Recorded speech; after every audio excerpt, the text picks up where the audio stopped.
Iran के विदेश मंत्री अब्बास अराक्ची साहब इस्लामाबाद में हैं।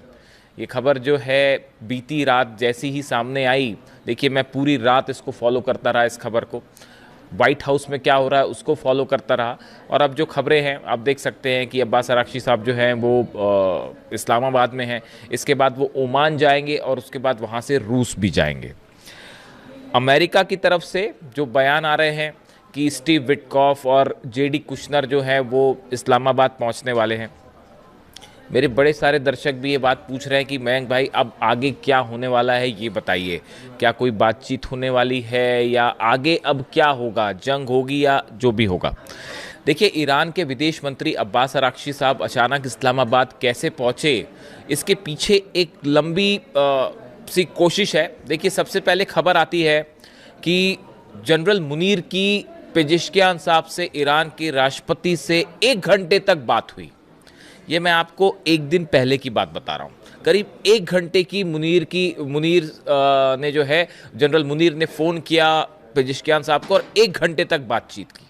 उसके बाद खबर आती है कि मुनीर का फ़ोन जाता है बीजिंग और उन्होंने जिनपिंग से फ़ोन पर बात की।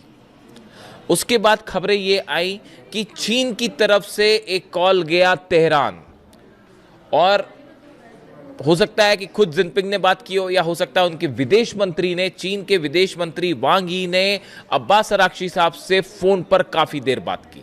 देखिए, ये आपको ये सब फॉलो करना पड़ेगा, ट्रेल्स, ये समझने के लिए कि आखिर होने क्या जा रहा है। देखिए, मैंने जब ये खबर आई थी कि जनरल मुनीर ने 1 घंटे तक बात की है, तभी मैं ये समझ गया था कि एक बार फिर से जो है वो चीन को, मैं आपको बता भी चुका हूँ कि चीन को लूप में लेकर एक बार फिर से ईरान को जो है वो टॉक्स टेबल पर लाने की कोशिश है। इस समय जो हालात हॉर्मूज में हैं उसमें आप ये बात समझिए कि चीन को बड़ा नुकसान हो रहा है इस लिहाज से, क्योंकि उसके जितने शिप्स पहले निकल रहे थे अब उतने नहीं निकल रहे हैं, क्योंकि हालात तनावपूर्ण है, कम निकल रहे हैं, चीन के शिप्स निकल रहे हैं वहां से, लेकिन जितनी संख्या में जब ओपन था पूरी तरफ से हॉर्मूज, उतने शिप्स अब नहीं निकल पा रहे। ऑब्वियस सी बात है कि तनाव है वहां पे। तो ऐसे हालात में ये बात तो साफ है कि ऑयल के लिहाज से, सप्लाई के लिहाज से चीन को नुकसान हो रहा है। अब इस बीच में जो खबरें हैं, जो डिफेंस एक्सपर्ट्स ये बात कर रहे हैं और जो खबर है, देखिए ईरान की तरफ से बात साफ कर दी गई है कि ये किसी तरह की कोई डील को लेकर कोई बातचीत नहीं होने जा रही है, और पर्दे के पीछे ऑफ द रिकॉर्ड्स भी अगर कोई बातचीत होती है तो किसी डील को लेकर कोई बातचीत नहीं होने वाली है। अगर किसी तरह की कोई चर्चा होती भी है विदेश मंत्री के साथ, ईरान के विदेश मंत्री के साथ, तो वो सिर्फ इस मुद्दे पर हो सकती है कि आगे के दौर की क्या कोई बातचीत की जाए या नहीं। देखिए, इस बात को समझिए, 2 अलग अलग चीज है। इस मुद्दे पर बात करना कि आगे कैसे बात होगी या बात करनी है या नहीं, इसका मतलब किसी डील पर कोई बातचीत होने जा रही है, ऐसा कतई नहीं है। अमेरिका की तरफ से क्या बयान आया है कि स्टीव विटकॉफ और कुशनर आ रहे हैं, जेडी वेंस नहीं आ रहे हैं। कुशनर और स्टीव विटकॉफ के लेवल पर कोई चर्चा नहीं हो सकती, कोई डील नहीं हो सकती। यानी ये अगर किसी भी तरह का कोई मैसेज का आदान प्रदान होता भी है तो वो सिर्फ इस मुद्दे को लेकर हो सकता है कि अगले दौर की बातचीत किस गाइडलाइन पर की जाए, बातचीत कैसे की जाए। एक बहुत ही सुपरफिशियल मामला है, इसमें कोई बड़ी डील नहीं होने जा रही। जो जिस तरह की खबरें आपने कई जगह देखी होगी, देखिए ऐसा है, जो समझ कह रही है फिलहाल, जो इंटरनेशनल एक्सपर्ट्स बता रहे हैं कि शायद चीन के कहने पर ईरान इस बात के लिए राज़ी हुआ कि ठीक है, हम एक बार जाके इस बात पर चर्चा कर सकते हैं कि आगे मुलाकात कब करनी है, डील नहीं। ईरान ने ये बात तय कर दी है कि यूरेनियम के मुद्दे पर तो अब बात ही नहीं होगी, आप बातचीत करें ना करें, डील करें ना करें, अब यूरेनियम के मुद्दे पर वो हिस्ट्री हो गई। अब ईरान यूरेनियम पर कोई बात नहीं करेगा, परमाणु प्रोग्राम पर कोई बात नहीं करेगा, चाहे जेडी वेंस आ जाए, चाहे डोनाल्ड ट्रंप खुद आ जाए, ये बात साफ है। इसलिए ये ऐसा कतई सोचने की जरूरत नहीं है कि इस्लामाबाद में बातचीत से कोई डील हो जाने वाली है, बिल्कुल बेसलेस बात है। हकीकत जानते हैं आप क्या है?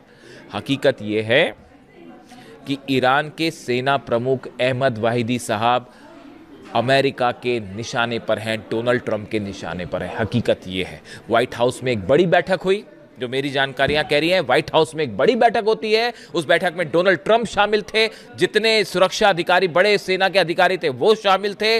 उसमें डोनाल्ड ट्रंप ने यह पूछा कि आखिर ये बताइए कि ईरान बात करने के लिए तैयार क्यों नहीं होता, ईरान झुकने को अब भी तैयार क्यों नहीं हो रहा, क्या वजह है। डोनाल्ड ट्रंप को बताया गया आईआरजीसी के चीफ है अहमद वाहिदी, जो 1 इंच भी झुकेंगे नहीं।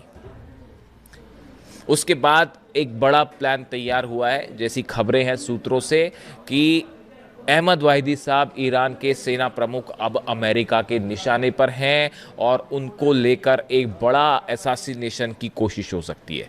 2 तरह का प्लानिंग है अमेरिका की, एक कि आप वॉर करते हुए हमले करें, उसका भी प्लान मैं आपको बता देता हूं कि कैसे क्या डेवलपमेंट्स हो रहे हैं, और दूसरा है कि आइसोलेशन में असैसिनेशन अटेम्प्ट किया जाए अहमद वाहिदी साहब के ऊपर। देखिए, मैं आपको पहले ही बता चुका हूँ, अहमद वाहिदी साहब वो शख्स हैं जो कासिम सुलेमानी साहब थे ईरान के जनरल, उनके स्कूल्स ऑफ मिलिट्री से निकल के बाहर आए हैं। यानी कहने का मतलब ये है कि उनके ही सिद्धांतों को, उनकी ही स्ट्रैटेजी को, उनकी ही पॉलिसी को, उनकी ही रणनीति को फॉलो करके अहमद वाहिदी साहब आगे बढ़े। जो कासिम सुलेमानी साहब ने चीज़ें तैयार की थी, प्लान तैयार किया था, जो वो सोच रखते थे, तो डोनाल्ड ट्रंप जब कासिम सुलेमानी साहब से इतने बुरी तरह से परेशान थे कि उनका असैसिनेशन करना पड़ा, तो उसी लाइन पे अब अहमद वाहिदी साहब भी है। तो वो इतना 1 इंच भी नहीं झुकेंगे डोनाल्ड ट्रंप के सामने और अमेरिका के सामने, ये बात तो तय हो चुकी है। यूरेनियम पर कोई बात नहीं होगी। ईरान के सेना प्रमुख ने, आईआरजीसी के प्रमुख ने यह कह दिया है कि अब बातचीत हो ना हो, यूरेनियम और परमाणु के मुद्दे पर तो अब हम कोई बात ही नहीं करेंगे, चाहे जो करना पड़ जाए।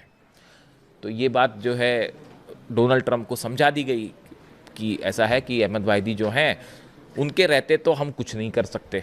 तो इसीलिए एक बड़ा प्लान तैयार हुआ है उनकी असैसिनेशन का, और जिसको लेकर अच्छा खासा अलर्ट है, और ये बात ईरान तक भी है, ईरान भी इस बात को अच्छे से समझ रहा है, रूस भी समझ रहा है।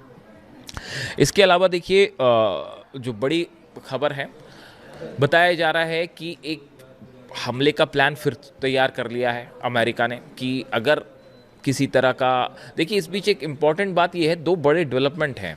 कल मैं डोनाल्ड ट्रंप को सुन रहा था, रात को जो स्टेटमेंट्स आए उनके, वो सब मैं सुन रहा था कि कहाँ से क्या बयान आता है। मैंने पीट हेग्सेथ जो है रक्षा मंत्री, उनके भी बयान सुने।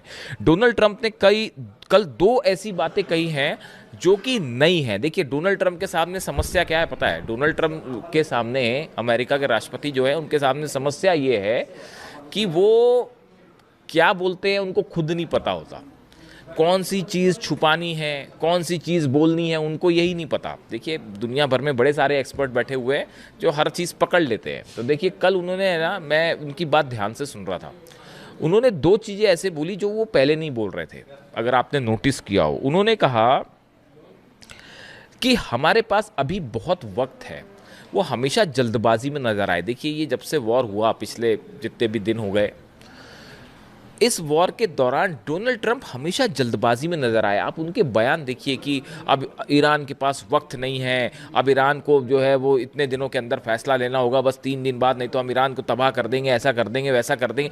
यानी वो हमेशा एक हड़बड़ाहट में दिखाई दिए।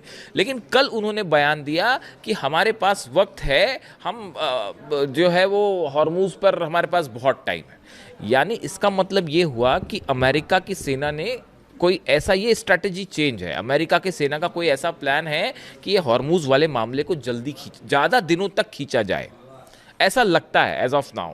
हो सकता है कोई मिलिट्री स्तर पर ये फैसला हुआ हो, उसकी क्या वजह है वो भी हम बात करेंगे। और दूसरी बात उन्होंने कही कि ईरान हमें कोई प्रस्ताव देना चाहता है।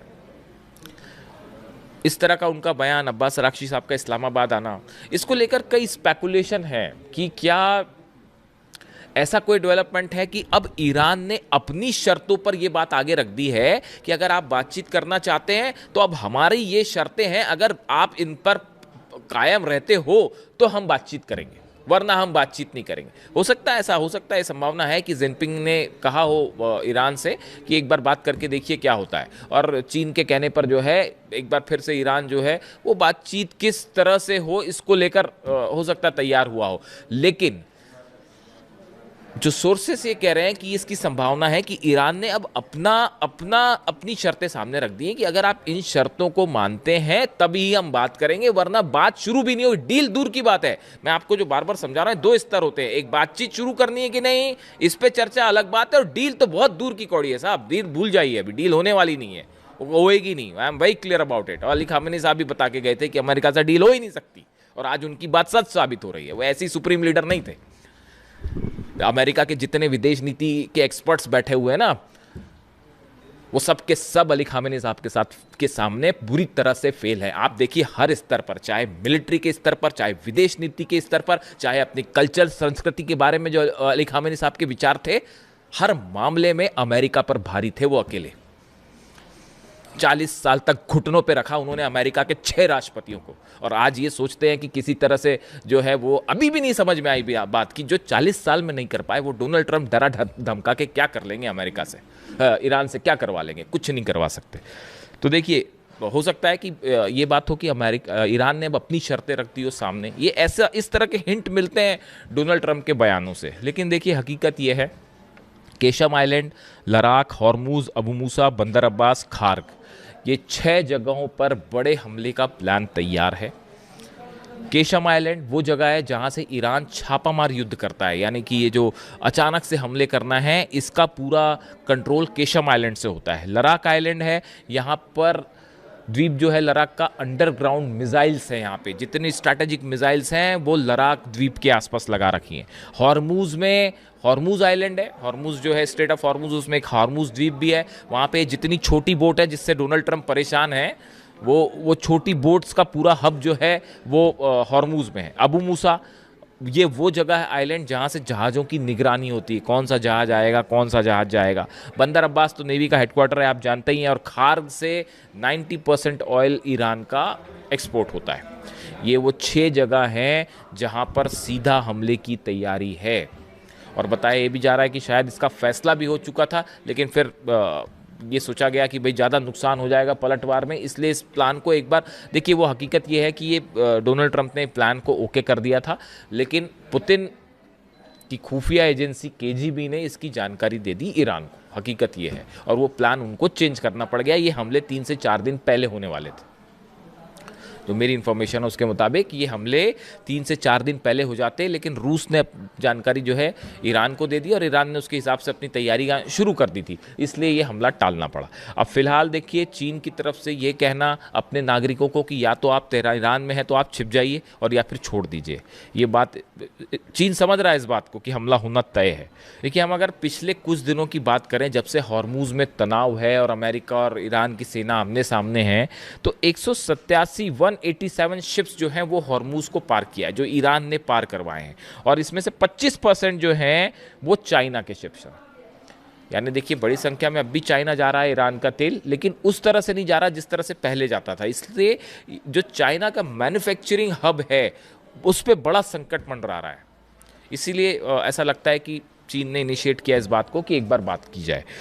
उसके अलावा देखिए, बेन गुरियन एयरपोर्ट इजराइल से बड़े डेवलपमेंट है। यहाँ पे बड़ी संख्या में अमेरिका के रिफ्यूलिंग प्लेन्स पहुँच गए हैं, जो कि हवा में ईंधन भरते हैं जहाज़ों में, फाइटर जेट्स में। यानी आप देखिए, ये जो कुछ तैयारियाँ हो रही हैं, इससे ये बात साफ है कि एक बड़े हमले की तैयारी है, और वो पूरी हो चुकी है। ये अमेरिका ने हमले की तैयारी पूरी कर ली है, उधर से ईरान ने पूरी कर ली है तैयारी। लेकिन इस बीच ये आज इस्लामाबाद में क्या होता है, इस पर हमारी नज़र रहेगी। इससे जुड़ा जो भी अपडेट होगा वो मैं फ़ौरन आप तक पहुंचाऊंगा। लेकिन इस बात के लिए आश्वस्त रहिए, ईरान किसी तरह की कोई डील नहीं करने जा रहा है, और अगर किसी तरह की बातचीत भी होती है तो वो पूरी तरह से ईरान की शर्तों पर होगी। वीडियो कैसा लगा बताइए। Thank you so much.